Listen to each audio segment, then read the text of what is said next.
kita harus belajar tentang paragraf. Apa itu paragraf? Paragraf adalah bagian dari suatu karangan yang terdiri atas sejumlah kalimat yang mengungkapkan satuan informasi dengan gagasan pokok sebagai pengendalinya. Ciri paragraf dalam suatu karangan adalah letak baris pertama agak menjorok ke dalam, biasanya mencapai 5 ketukan spasi untuk jenis karangan yang biasa. Memakai gagasan pokok yang dinyatakan dalam kalimat utama. Memakai gagasan penjelas yang dinyatakan dalam kalimat penjelas. Memiliki satu kalimat utama saja dalam sebuah paragraf. Kita buka buku tematiknya ya. Di halaman 1 dan 2 terdapat karangan dengan judul Pawai Budaya.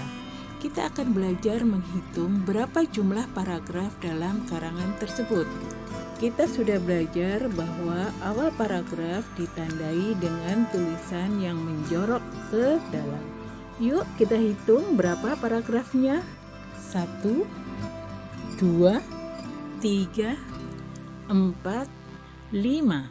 Sekarang kita tahu bahwa dalam karangan Pawai Budaya terdapat 5 paragraf.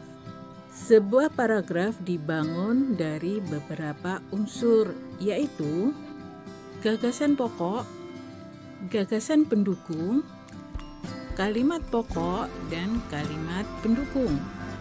Jenis paragraf ada 3. 1. Paragraf deduktif.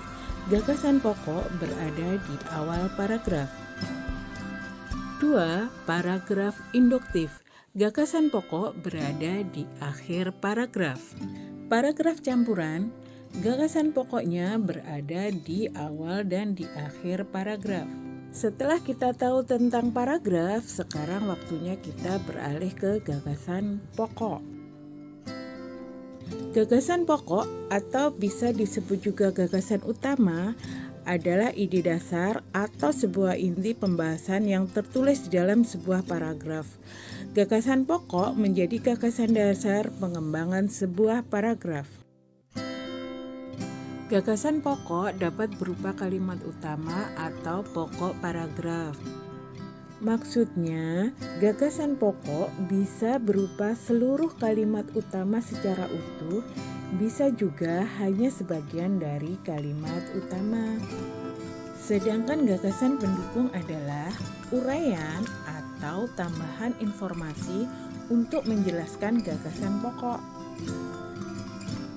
Sekarang kita ambil contoh cerita tentang Pawai Budaya di paragraf pertama ya. Paragraf ini terdiri dari 6 kalimat. Setelah kita baca dengan hati-hati dan cermat, kita bisa simpulkan bahwa kalimat utamanya adalah di kalimat pertama. Jadi, gagasan pokok ada di kalimat pertama. Sedang gagasan pendukung ada di kalimat kedua sampai kalimat ke-6. Karena kalimat kedua sampai kalimat ke-6 menguraikan atau menambahkan informasi untuk gagasan pokok. Mari sekarang kita jabarkan. Gagasan pokok ada di kalimat Pawai Budaya sangat menarik bagi warga kampung Babakan. Kemudian diuraikan oleh kalimat pendukungnya, yaitu kalimat kedua sampai ke-6. Mengapa Pawai Budaya sangat menarik? Karena pawai ini selalu menampilkan keragaman budaya Indonesia. Kemudian diuraikan lagi, siapa warga kampung Babakan? Di sana ada Udin dan teman-teman yang tidak pernah bosan menanti rombongan pawai lewat. Diuraikan lagi di mana Pawai Budaya itu dilaksanakan. Tahun ini mereka datang ke alun-alun untuk melihat pawai tersebut. Selain Udin dan teman-temannya, Ada kakek Udin pun sabar menanti. Terdengar suara gendang yang menandakan rombongan pawai semakin dekat. Nah, demikian ya anak-anak. Semoga pembahasannya mudah kalian pahami dan mudah kalian mengerti. Dan semoga kalian bisa mendapat ilmu pada pembahasan bahasa Indonesia hari ini. Terima kasih sudah menonton. Sampai jumpa di pelajaran yang lainnya ya. Wassalamualaikum warahmatullahi wabarakatuh.